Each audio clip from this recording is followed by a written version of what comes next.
How's it going, guys? It's Jack Bing here, and today we're going to check out how to use overlays to make your images look a bit different, I guess. You've kind of got that kind of grainy look, the film look, something a bit more grungy, some light leaks. There's tons of different things you can do, and I think that it's something that's been a little bit forgotten about in photo editing, and it's so easy, and it's so effective, and it's actually so fast. So hopefully you guys enjoy this tutorial. Here we go.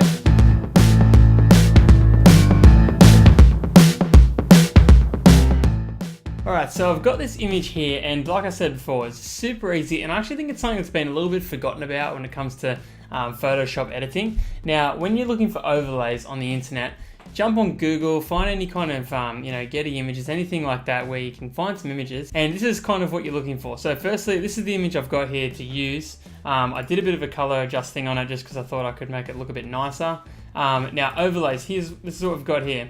So if I just make that back to regular, I was testing this out a little bit earlier, you'll have something that looks like this. So kind of like snow, something, light refractions kind of thing. Or you might have something that looks like this, just white with some kind of grungy kind of marks on it.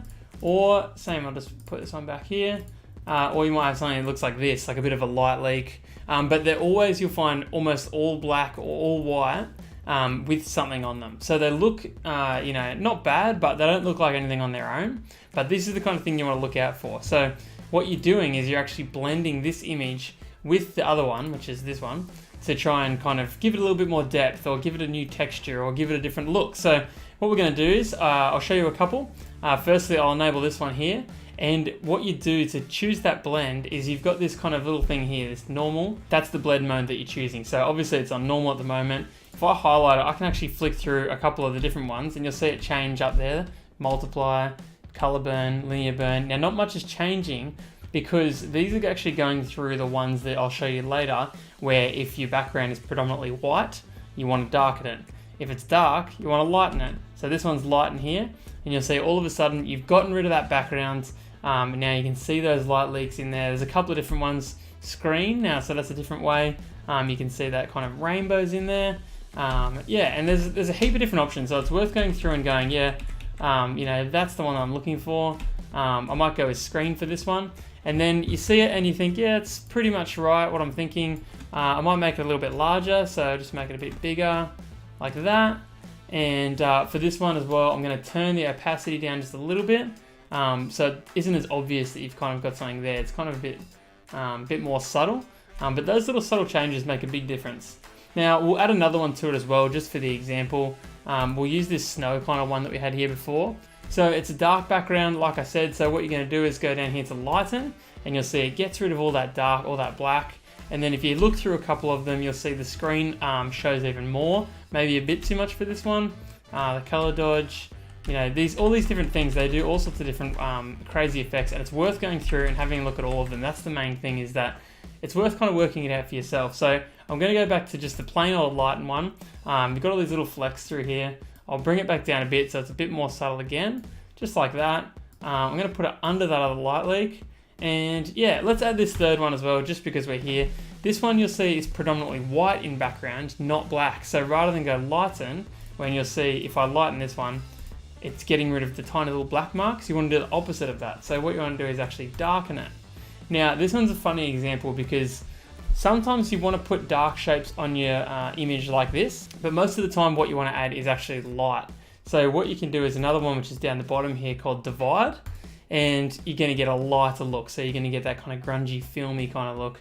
If I bring that back in opacity as well, you can see we've added a fair bit to it. So if I put them in a folder here, so if I get rid of all of them, you're left with that, including my color change, it adds something to it, maybe that one's a bit too much, but it really does give it an extra depth, and I think that's really cool. Now, I want to show you a slightly different type. I'm going to go over here to this kind of dark Japanese street kind of looking thing. This is another kind of thing that you can look out for. This is an image that I got, again, online, and it's got lots of things going on. It's got lots of little marks. It's got a lot of grain, like a lot of film grain, and you've got this kind of big kind of burn here on the side. And now I want to show you this because actually is a really easy way to kind of get that grungy old kind of film look with that big burn there and all that grain. So I'm just going to make the kind of burn about there somewhere. if you need to look at where it's going to be on the image, you can kind of lower the opacity before it and you can kind of see where it's going to go. But I'll bring that back up. What I'm going to do is, it's dark, so I'm going to lighten it. Okay, that looks okay. I'll try a couple of the other ones just to see what it looks like. Yeah, I think I like the lighten one.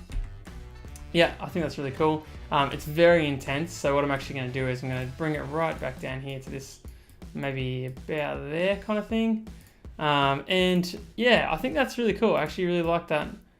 Let's go a bit more like that. I like how that's come out. You can see there it is, and if I get rid of it, you know, it's a cool image regardless, but it gives it, you know, just like that little bit different look. If you want a bit of a grungy look, if you want a lighter look, if you want lots of images to look the same, you could actually put the same overlay on all of them, so they all have that film kind of look, and you've created like a bit of a series. So that is it. That is overlays. It's that easy. That thing went for a couple of minutes and I showed you heaps of different examples. So the main thing is you need to jump online, find all sorts of different overlays and experiment,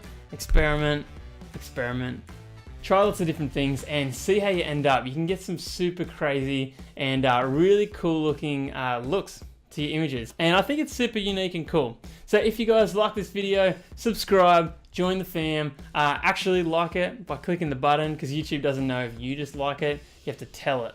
It's important. But yeah, subscribe. I bring out a video like this at least once a week, often more. And yeah, I'll see you guys in the next one, which is coming later on this week because I'm going to film it today and it's going to be awesome. Really cool. Thanks guys.